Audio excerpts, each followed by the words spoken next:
Hello, everybody, and wow, welcome to what is going to be an incredible week of progress, movement, and motion. We are in so many new beginnings, and so anything that you may be experience that feels unfamiliar, uncomfortable, maybe slightly scary, or unpredictable, know that again, you are not alone, and that we are all in this together. This is going to be such an incredible week to be aware of new things that are coming into your life, or things that maybe you hadn't noticed are no longer in your present experience, on your forefront, in your awareness. I'm sure some things have slipped away, and of course, I'm sure there's things that you are very, very aware of. And I know that those are some challenging times, and that when we accept and surrender to the idea that we are all in this together, you can know at all times that even if you feel alone, lost, or afraid, that you are not alone. Other people are going through so much. I am going through so much. And I want to just give a big wow, pat on the back, moment of self acceptance of how truly powerful we really are to even get through these times. This week, I want to start off with some announcements because it kind of goes in the flow of today and what we're going to talk about. Tomorrow, which is Wednesday, is when the church puts up its sermon for the week. It is normally done live. I cannot guarantee that that's how it will happen this week, because we are going to have a guest in. Clayton is a little under the weather, and I know because over the weekend I was out there visiting, and he was a little under the weather. And so he so creatively thought of a solution. That resourcefulness is coming through, and went with probably intuitive thought or download, whatever you may want to call it, and however it may have presented itself, to see if somebody wanted to fill in. And I can't imagine a better suited fit than what is possibly in store for us tomorrow.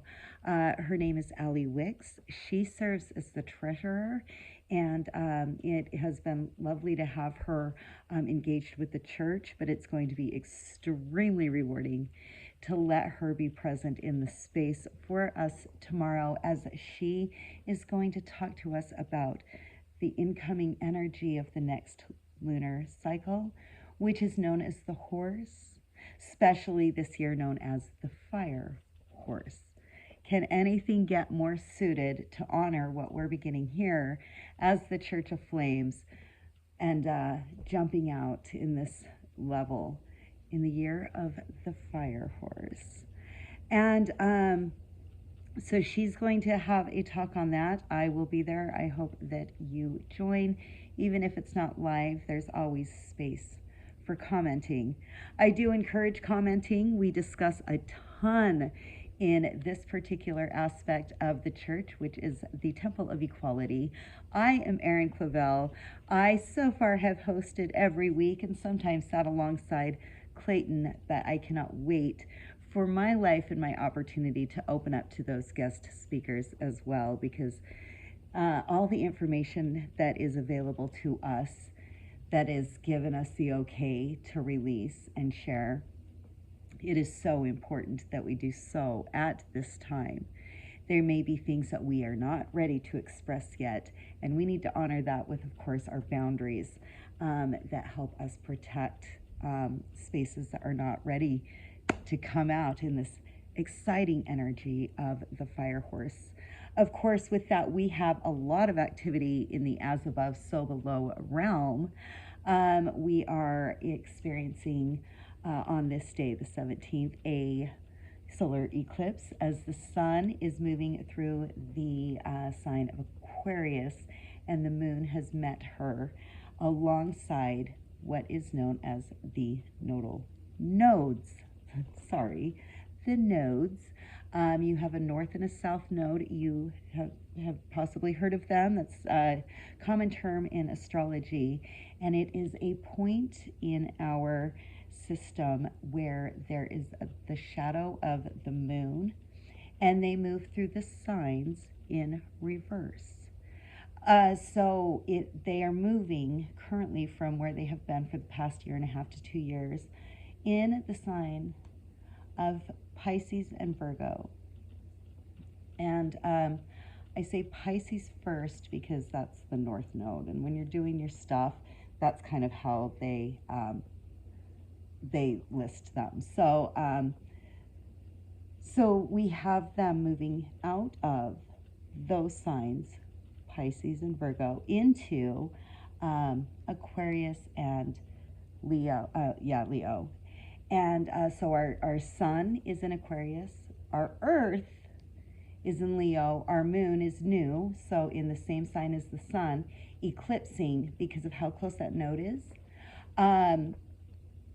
the sun. And we are going to have these new experiences with this new moon in this new sign, in this new lunar cycle, while also celebrating our 0-point conjunction in the sign of Aries, the first sign of the zodiac, a very fiery sign indeed, with the timekeeper of Saturn and the whimsical Neptune. That's some dynamic works, to put it lightly. Now, having described where the sun, the moon, and earth, always opposing the sun, we are in some gene key codes. The sun is in 30, the fire starter, and the earth is in 29, the water goddess. That is a fire over fire sun as we move into this new lunar cycle of the fire horse. You can start to see how these themes are playing out to give you the real impact of what this time space that we are aware of, that we can witness, is telling us, sharing with us, and allowing us to utilize if we consider her tools as they are. So in the I Ching, that is also the 30th hexagram, and that hexagram is right above. As you see, this is going to be so hard, but you've got solid, broken, solid, fire, and then if you do your top half, you've got solid, broken, solid, fire. That is where you get fire over fire, and that is called the fire starter. And Earth is chilling over in 29, over in Leo. Again, a fire sign that is in July through August. And it is, you'll see 29 here. So this is the 29th gene key, and or the 29th hexagram in the I Ching. Here, you can see it's exactly opposite. Broken, solid, broken, water, broken, solid, broken, water. So that is known as water over water. And I love this because you have brightness, which is super weird because in the northern hemisphere, you are in winter during this, and darkness for 29. So you can see how we're sitting in perfectly balanced scales as we rest in this energy on Earth, and the sun, spews literally her glory at us, and so we are always in that level of harmony. We've got another aspect that throws the fun in here. The most distant planet that we practice in astrology is Pluto.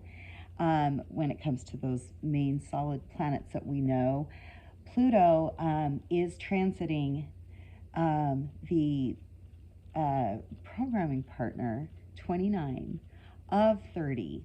So we have this very transformational planet that just moved into Aquarius in the gate that is in harmony with where the sun is. So if you do want to access ways in which you can start to relate this power grid or this board game, you know, this map, and see if that can add some ease to some of the challenges that we have as we transit this dynamic time. It seems so perfect that it feels, seems, could be, isn't made up. You know, like, how do we have these power planets at 0 degrees with this sun and a programming partner in alignment to this beautiful, like, the shape that would create in the sky? Oh, sorry. Oh my goodness. We should have group sessions like that every week.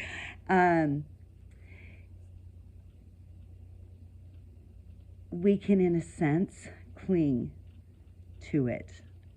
I will admit I'm somewhat guilty in clinging to these philosophies because to me it's fun, it's engaging, and it makes it so it's like, if you got good enough, like say you know yourself well enough and you got good enough at knowing your map, like how well you could break down situations like in a moment, because you're like, I know thyself so well that what I say when I say it is correct. And if I do not know, I didn't speak, or however you may want to present yourself. And this access to it, to me, is helped by understanding that it's written in the stars, in a sense of like, how am I honoring that aspect of myself?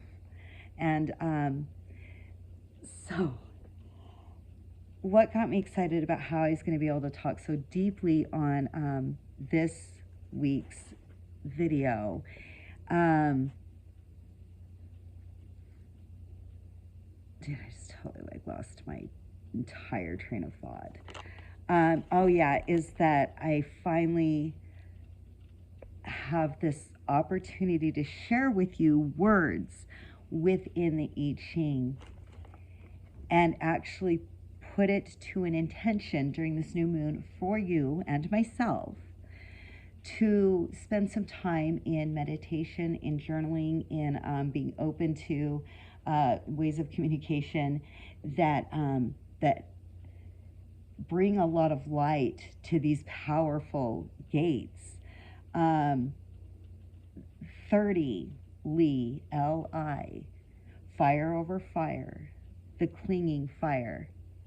I'm going to read to you chapter 2 because I think that it gives a brief, subtle description of the energy. And it says, without a supply of fuel, there can be no fire. Likewise, a person without a source of spiritual sustenance cannot give off light in dark and challenging times. Now, you remember a moment ago when I was talking about these two cards, we literally have brightness, darkness,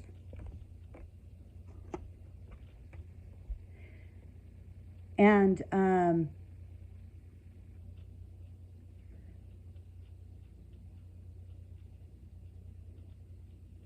it's like, for instance, this. I forgot to mention this earlier, and I actually didn't want to, excuse me. Boys. Ugh. My boys got Clayton and Alan sick, and so that cough has me a little, it's okay. I fired over fired this weekend, so it is what it is. We'll see what happens. I have cough drops if I feel like I need them. During this powerful time, which is going to last for, I mean, all times are powerful, but right now it's clear that everything is evolving and adjusting in some way. If you are paying any attention to anything at all, pick a passion, and we will get into that in just a minute. But these, to give off light in these dark and challenging times, I woke up to news this morning about the Reverend Jesse Jackson. My trajectory in life made me aware of his presence on earth many years ago. This is a person that, much like one of his predecessors, Martin Luther King Jr., was his topic of equality, had passed away, I think sometime early this morning, the 17th, the same day that all of this that I just went over is happening. That is powerfully coincidental, if you want to go down that path, but he lived a not super long. You know, he was younger than he could have been. He's such a powerful human being. It's kind of surprising. But he gave off so much of his energy during his time here. And much of that energy was in a display of these very dark situations in America and around the world, but he will always be seen in lightness. Do you know, so that he found a way to, in so many ways, display all of him purely and with his own authentic display of it. That's the absolute honor of being human. Know thyself. And so I thought that particular paragraph gave a good explanation of the energy available through that hexagram fire, the clinging fire. It's got to cling to that fuel. That went a lot of directions. I mean, you saw but we're living on a planet and we witness things. We know, and some things we're on, and some things and we all stand in our own place. And so I like that. And then on the fourth paragraph, I found it to be definitely a journal into our personal empowerment. So I wanted to offer it to you as a journal prompt. And if you have your I Ching, you can open up to hexagram 30, and you'll start to see that I'm using all of these phrases. And you can go to chapter 2, but if you do that, I just suggest reading the whole thing. The journal prompt I pulled straight out of chapter 4, and it says, you are advised to cling to proper principles now. Quietly, willfully, joyfully cling to what is superior in yourself. Cling to the possibility of a positive outcome in a situation that faces you, no matter how unlikely it may seem. Cling to the good in others, even when it is obscured by the inferior influences. And cling to the power of the deity to deliver truth where it is needed. Now, to take that line for line on the parts that stand out, You are advised to cling to proper principles now. Perfectly fine mission statement. My mission of this is to quietly, willfully, joyfully cling to what is superior in yourself. How often do you sit down and cling to what is superior in yourself? Do you do it often? When? Do you have desires that come from that? And we're going to get into this in just a minute. This is beautiful. Because as we're superhumans, but we're superhuman. And just, you gotta know that that's okay. But journaling some of these things so that we can see, wow, what is the superior? What is the opposite of superiorness? Like, I don't know what word to use. Opposite. Somebody look it up. Opposite of superior. And I loved this part. Cling to the possibility of a positive outcome in a situation that faces you, no matter how unlikely it may seem. What a way to state a sentence. It just goes to prove that even as it was written in this particular translation, which is the Browning one Clayton recommends all the time, sorry, and I'll link below. No matter how unlikely it may seem, but unlikely, now you're also focusing on the superior, right? So your unlikeliness, in many cases in this experience, go to the doubt, the fear, the shame, all those things we talk about so often. But this chapter is saying, no, focus on the superior possibility of a positive outcome. And so it is. Do you know what I mean? You're stating it. That intention is there. And we're in this new moon. That's what's so crazy. So if you literally sit down with some intention, the energies are guiding you on exactly what you're capable of. And I mean that. Yes, same though. I'm over here being like, it's good, but little things pop out at me all the time. And I'm like, and it's really excellent, right? And the rest I thought was fairly, it kind of just gives recommendations of avenues you can think to go down. Cling to the goodness in others, even when it is obscured by inferior influences. Think about today's news. Think about the news today. One more time. Even when it is obscured by inferior influences.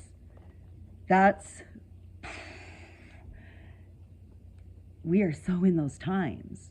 It's evident, and you can be unaware of it. Like, wow, if you are. Do you know what I mean? Because I'm not aware of everything, but there's plenty that I am aware of. And it says, cling to the good in others, even when it is obscured by inferior influences. Dude, there's some things where we place personal boundaries in order to maintain our inner well-being, and you are the judge of that. You are the capacitator of what that looks like. And when it is to a part where it is affecting your health and well-being and your thought processes and your connection to self, it's time to step out. You've done enough, maybe see. So it's giving these other examples. Cling to the power of the deity to deliver truth where it is needed. Because you will always be aware of exactly what you need to be aware of exactly the rabbit holes that you need to go down, and you can use all of the influences I share with you, plus your own, plus that person's, but you do want to build your safety network within that tell you whether that person to you is going to be a credible aspect and is it of the superior of and to and within yourself, as within so throughout. I like that. I don't know why, I just keep changing these a little bit so that it suits me a little bit. It's usually so within, so without, but I really like so within, so throughout, because I'm still working with that separation word of without makes me think. And okay, we don't need to go down that rabbit hole. Thank you, Erin. One thing that I love about being in Aquarius season is, well, I'm an Aquarius rising. I don't know if you've noticed, but it is represented by what I think is such a beautiful pairing between these two. It's the star. It is the water bearer. I love this deck of cards. It's called Aya Tarot. I got it like when you do new, ooh, see how cool that is? New things and you put it up and then you're like almost like this investor and it has a name. I can't remember what it's called ever. The star, you know, this is a beautiful night sky. She, of course, is pouring water. They are definitely givers.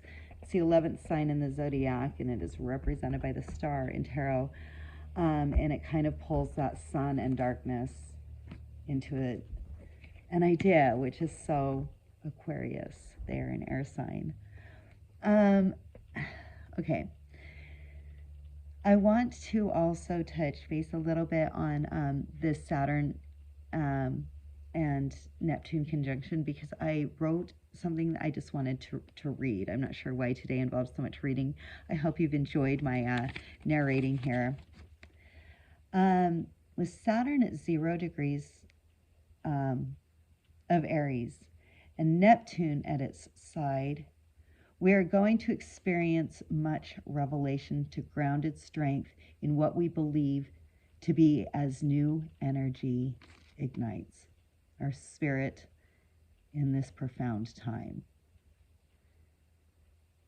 Stay well and aware. Be in silence. Journal and be in gratitude. With that power, with that weightiness of Father Time sitting on this spacey, floaty planet of Pisces, the Neptune, at 0 degrees of the fire sign, the first sign, the very first. I mean, talk about starting over. It's all happening right now. It's just so crazy. So, at a final note on what to journal earlier, when we were talking about journal, these are just aspects that you can put into these notions as you're doing your journaling this week. If you have your I Ching and you go to chapter 30 and you read chapter 4 to do your journaling, for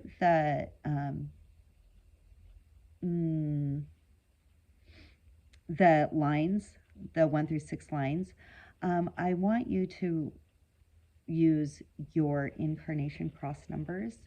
That is called your profile. My profile, for instance, is 4-6. So in order to cling to my powerhouse, I'm going to read lines 4 as my conscious and line 6 as my subconscious, as I personally transmute this energy onto whatever format allows me to open space. You know, anytime you're getting something out, you're opening space.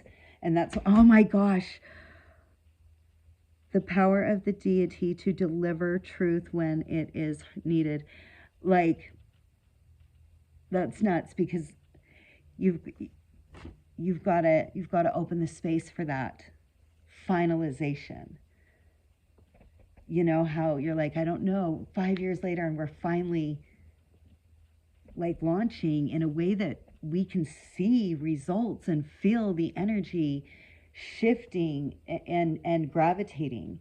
Of course, we've been working for this for so long, but it's literally happening before our eyes and at no more perfect of a time. It is perfect. Even if we didn't see it that way getting here, I have always been.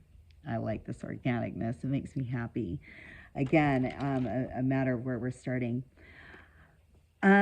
The last thing that I want to touch base on really is the spaces of these two places. I love that. Anyway, the sun that's in the 30th gate, the fire starter, has three words that go with it when it comes to the gene keys practice and crossing over with human design, but sometimes they vary just a little bit in what those mean, even though I'm perfectly fine following both. It's pretty concomitant to me.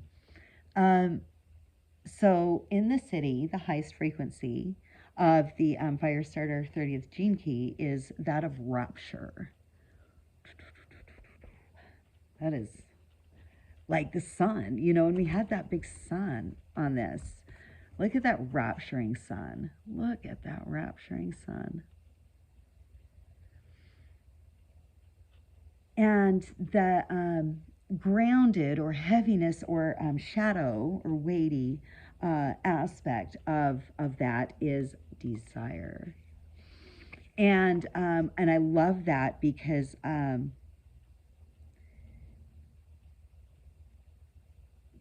desire doesn't always have to be this negative thing, right?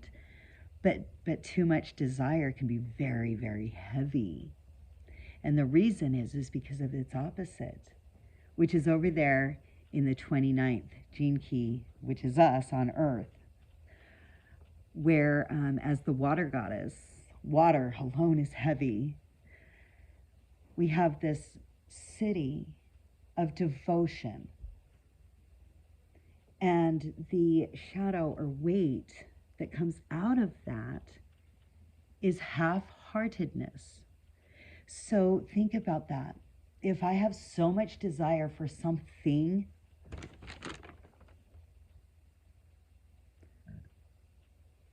if I'm clinging to it so strongly that everything else in my life I treat with half-heartedness,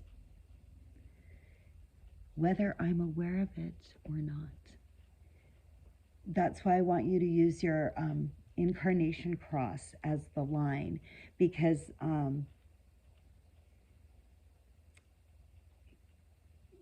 it can help you see through these energies in a way that's easiest for you to see things, because it's your sun, your earth, your sun, your earth. We'll go over that. But if you know that much, you probably know exactly what I'm talking about. Those energies, in the way that, like, I can feel like the way that it can be presented in a way that makes this whole thing obtainable, is how it appears as the gift.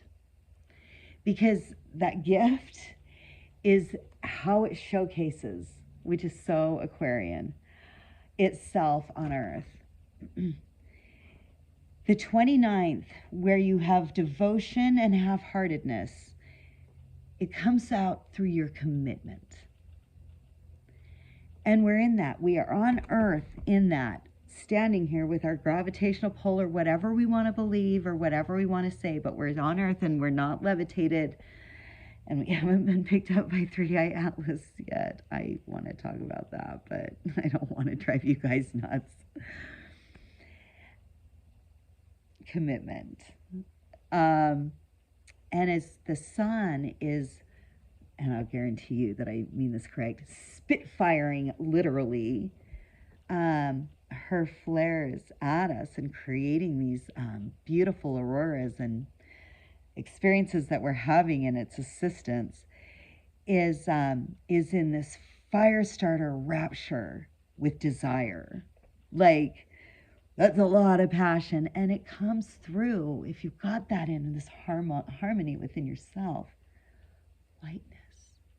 Then you can float, you know, like, oh, you know, very Neptunian thought, by the way.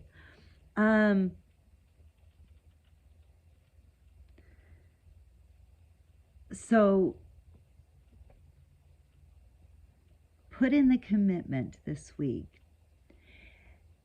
Even if, say, you're walking down the street on Thursday and this synchronicity happens that reminds you that you listened to this and that you were going to journal on these few things That is a message from deity.